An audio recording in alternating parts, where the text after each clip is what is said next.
Those lights are so cool.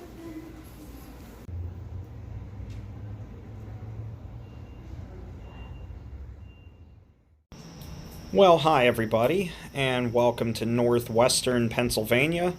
We're about 35 miles south of Erie, PA, here in Meadville, not too far from one of my favorite places in the state, Conneaut Lake Park.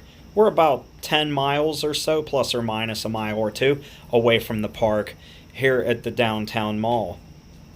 Built in 1973 and opened in 1975, the idea of this mall, as well as other small downtown type malls for the era, the idea was to help keep businesses and other retailers within the downtown limits to keep the community together that way. For the most part, a lot of these types of malls have failed, mainly because they either didn't look too aesthetically pleasing on the outside because of the limited space, parking was limited or awkward, and they weren't exactly easy to get to. The reason this one in particular still works today, if you want to say that, is because it was kind of built on the edge of downtown. There's a big parking lot in the back of the mall by the anchor Big Lots, and behind there is also a Tops grocery store, which I guess you could say also acts as an anchor, even though it's not connected to the mall at all. It's in the parking lot. So you have that, as well as Dollar General. Unlike most malls that have national chains and anchors in them, this one survives with the local, independent, and family-run type businesses, other than a couple of the big retailers like I just mentioned. I want to point out these pictures on the wall. I really love these old photos of Meadville from way back before my time. I thought it was really neat to see these along this hallway here of the mall, all along the wall on both sides. It was pretty cool. In terms of referring to this mall as a dead mall, I don't really want to call it that, mainly because there aren't a lot of vacancies in this mall. Most of the space in here is used, whether it's by a restaurant or by a little store or even the radio station, which you see right here.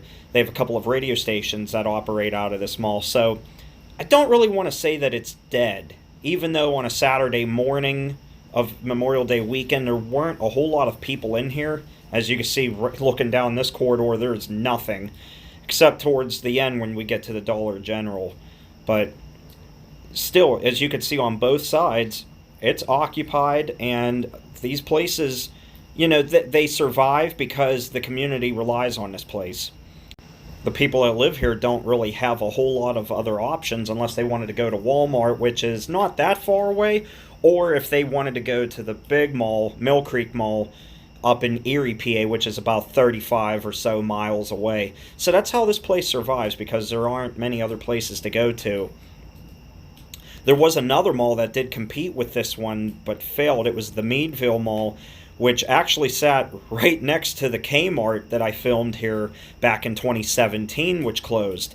The mall was demolished, the Kmart was the only thing left, and now the Kmart is long gone as well. As for plans on what's being built there, I've heard rumors, but I don't want to speculate, so we'll just have to wait and see what goes there. But here's basically the only sign of life this Saturday morning. It was actually pretty difficult to film near this Dollar General just because of the amount of people that were shopping and walking in and out of that. Not that it's a bad thing, but it was quite difficult, so I got what I could. But where do you see this down in this hallway here? Just the aesthetics of this place with the pastel and the wood grain. Wow. That's all I can say. The only thing that made me feel sad about this mall were the candy and gumball machines that you now see in this frame, as well as the next few. I really question when they were last filled. I mean, obviously it couldn't have been too long, because you'll actually see a close-up here of the Grumpy the Cat sticker machine, where they actually posted about how she passed away. That just broke my heart. But that was about it. The rest of this mall, look at this. I mean, I thought it was comical how they actually tied the machines together with like a bike chain and a little lock. I mean, if you really wanted to, you could still take them all apart and steal the machines. Not that you would want to. I'm sure there's only like a couple of dollars worth of change in each machine. So I thought that was rather silly and bizarre. This wood grain paneling, boy, I loved it. It reminds me of my grandfather's house. It's vintage looking. I love it. Don't know if it's original, but I love how vintage it looks. Anyway, I'm going to let you guys enjoy the sounds of Waterfront Dining, one of my favorite vaporwave artists. You can thank Anthony over at Ace's Adventures for that. And with that said, I will talk to you guys later, so take care and stay awesome.